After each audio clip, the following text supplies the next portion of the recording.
This is a horror video. For a better experience, use earphones when you watch this horror story.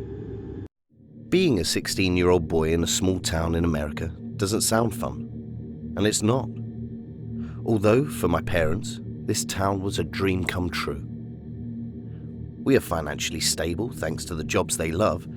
Even though this town is far from being a metropolis, it somehow manages to provide for everyone.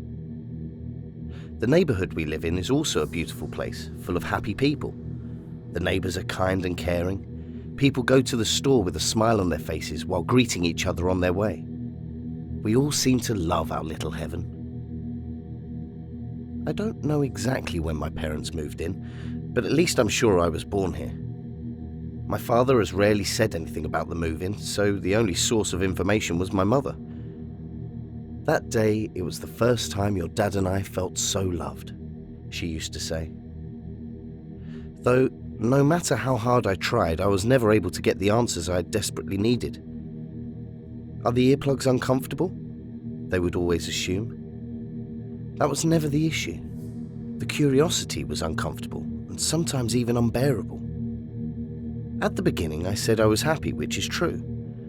But besides love, this town fills my heart with fear too. Here, no one's life is perfect. Should I say, night? We always cover our ears at 2:33 a.m. to not hear the sounds coming from the manhole in the street. It only lasts a minute. That's what my mother told me, at least. I never questioned it because she said not wearing earplugs could result in hearing loss. The earplugs we wear are made of a high-quality reusable wax, so we don't hear anything. It's easy to manipulate a child, and since I didn't want to be deafened, I listened. I've been wearing soundproof earplugs every night for 11 years. As I said earlier, sometimes the curiosity was unbearable. I wanted to hear whatever sounds were coming from the manhole, or at least see what was making them.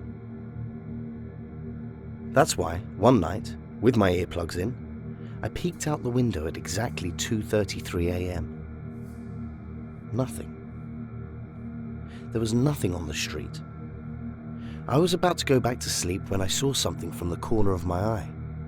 My heart was racing as I was looking at the manhole lid, jumping up and down. I immediately closed the blinds and stared at them for the next few seconds, frozen. I remember not being able to fall asleep that night. All I was thinking about was the manhole. Is there a monster living in the sewers? Eventually, tiredness took over my fear and I fell asleep. The next day, I decided to confront my parents about the sounds and the rule.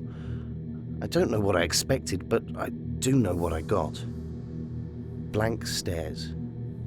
That's all. Not a sentence, not a word. For God's sake, just yell at me for peeking out the window. Since that day, months have passed. Years. I still wear earplugs every night. My parents have a different tactic though. They have an alarm set because they stay awake until 3 a.m. I sometimes don't go to sleep either, so every time I hear the felicita from my parents' bedroom, I knew it was time for the sounds, and it always sent shivers down my spine. I usually have trouble falling asleep because of it. One night, I stayed up until 2:20 a.m. I got lost in the music. After glancing at my watch, I went downstairs for a glass of water. I was looking out the window while I was waiting for my glass to fill. Again, nothing on the street. Once I turned off the faucet, complete silence started ringing in my ears. The feeling was strange. Silence. So quiet, yet so loud.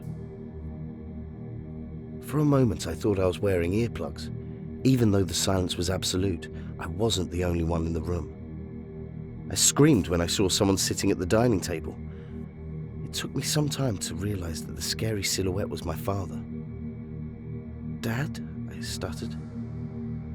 He didn't turn around. He didn't even acknowledge my existence. "What are you doing here? And where are your earplugs? It's almost 2:33 a.m, I asked, confused. "Sit down," he said calmly. I didn't want to be lectured about staying up late, so I ignored his request. My father let out a sigh and said again, "Sit down." Getting on his bad side was not on my wish list, so this time I listened. "What time is it?" he asked after I took a seat. "Dad, it's almost 2:33 a.m. What are you doing?" I asked again nervously. He didn't answer. Instead, he got up and grabbed a bottle of wine and 2 glasses. I can't drink that," I said. "Sure you can," he calmly replied.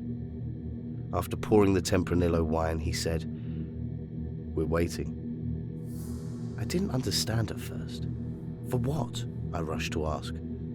He ignored the question again and took the first sip of his wine. That's when I realized. No, we're not doing that. Are you out of your mind?" I yelled. "Have you ever wondered what ruins your life?" he said, out of nowhere. I had to think about that sentence for a moment. "Are you truly happy, John?" he continued. This time, I was the one who wasn't answering. I didn't know what to say. The series of unexpected questions left me stunned. I looked at the clock hanging on the wall. "Dad, the sounds are about to start," I finally said timidly. The alarm went off too, scaring the life out of me. That was the last warning before the storm. My father took another sip of his wine. "Son, there are no sounds," he said. I refused to believe that. I was running out of time, so I jumped out of my chair and ran upstairs as fast as I possibly could. I managed to put in the earplugs before 2:33 a.m. I was just standing there in the middle of the room, waiting for the sounds to end. The strange thing is, I don't remember falling asleep. It felt as if the whole night had gotten blown away by the wind. In the morning, I looked for my dad downstairs. I don't know why I expected him to still be there. Someone else was sitting at the table, though. It was my mum. She was in tears. "What happened?" I asked, worried. "John, sit down." The same place felt so much different. The wine bottle on the table was still there, and yet everything seemed new. "Your father lost his job yesterday." I was stunned. "I don't know where he is. He's probably trying to get his job back, but I doubt he will succeed," she said, and started drinking straight from the bottle. I could feel my face turn red. My palms were sweating as I started breathing rapidly. "Are you okay, honey?" she asked. I looked at her. I started to cry. That's when I realized he wasn't trying to get his job back. He tried to get his life back. It's been 3 months since I lost my father. It's tragic, but above all, it left a huge hole in me.